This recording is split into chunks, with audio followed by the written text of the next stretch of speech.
Nah, ini dia tampak jelas dari mesin jahit mini ini. Meski ukurannya sangat kecil, tapi fungsinya sangat banyak loh. Nah, jika teman-teman membeli mesin jahit ini, fasilitas yang didapatkan ada pedal, colokan, 3 bobin, 1 jarum cadangan, dan buku panduan. Nah, ini bagian untuk mengangkat sepatu mesin.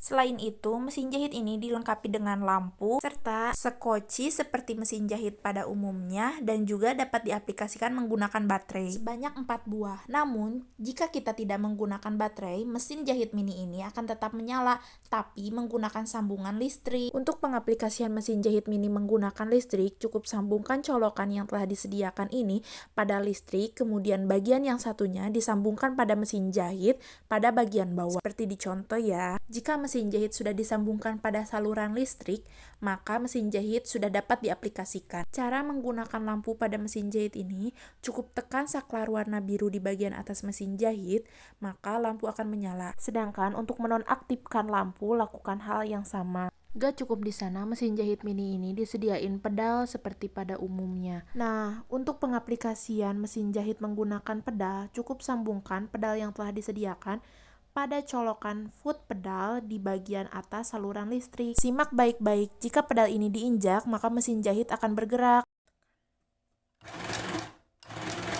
Tidak hanya menggunakan pedal saja, mesin jahit mini ini akan tetap dapat digunakan menggunakan power off dan power on yang tertera di mesin jahit.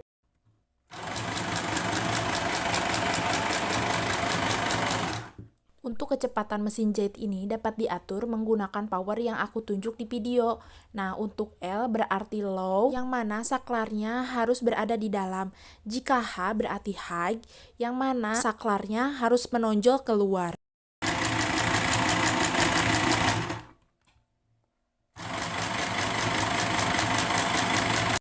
Untuk selanjutnya, ini ada benang, kurang lebih harganya 2000. Warna benang ini sesuai dengan warna kain yang akan aku jahit.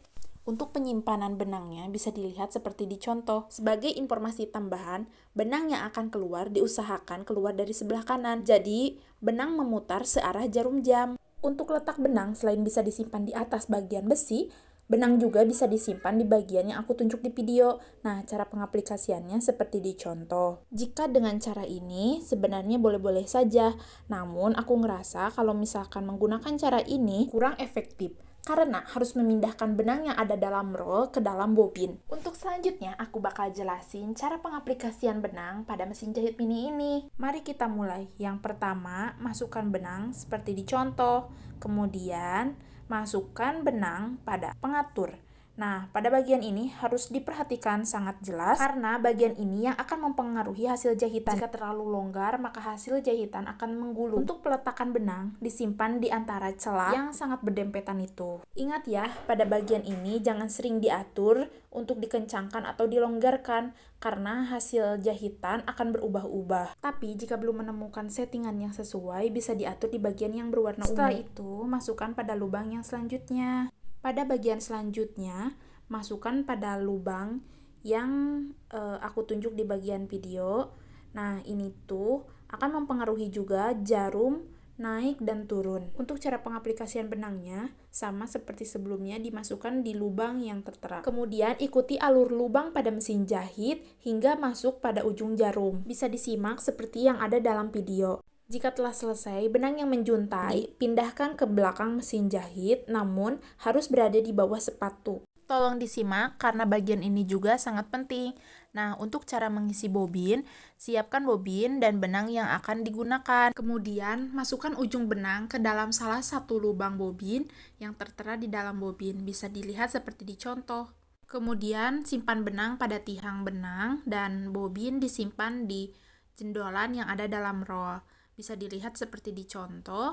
Ujung benang yang dimasukkan ke dalam lubang bobin pertama ditahan dulu, kemudian injak pedal agar roll memutar, baru dilepas. Diusahakan saat mengisi bobin, benang harus sedikit tegang dan dirapihkan agar tidak bertumpuk di satu sisi. Kemudian benang yang arah depan hingga jarum Jangan dulu diisi ya, agar tidak terlilit dan tidak tergulung. Kemudian tunggu bobin hingga penuh, setelah itu dipotong dan baru deh bisa diaplikasikan.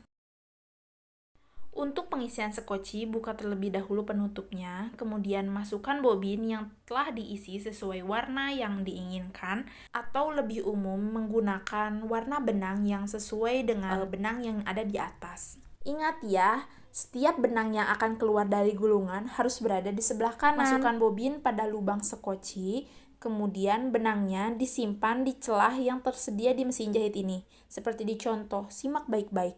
Kemudian tutup sekoci. Kemudian untuk menarik benang sekoci cukup injak pedal, tapi jangan terlalu lama. Kemudian setelah berhenti, angkat sepatu, kemudian atur jarum supaya berada di atas. Jika jarum sudah di atas dan melihat ada benang yang mengikat seperti di contoh, kemudian diangkat hingga ujung benang sekoci yang disimpan di celah itu terangkat dan nampak menjuntai dua benang bagian atas dan bagian bawah. Diusahakan benang yang menjuntai harus lebih panjang agar tidak loncat dan keluar dari jarum. Jika telah selesai dirapikan ujungnya, maka kedua benang tersebut disimpan ke bagian belakang mesin jahit. Ingat ya, di bawah pedal mesin jahit.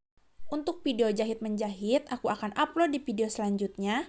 Terima kasih sudah menonton dan bye-bye!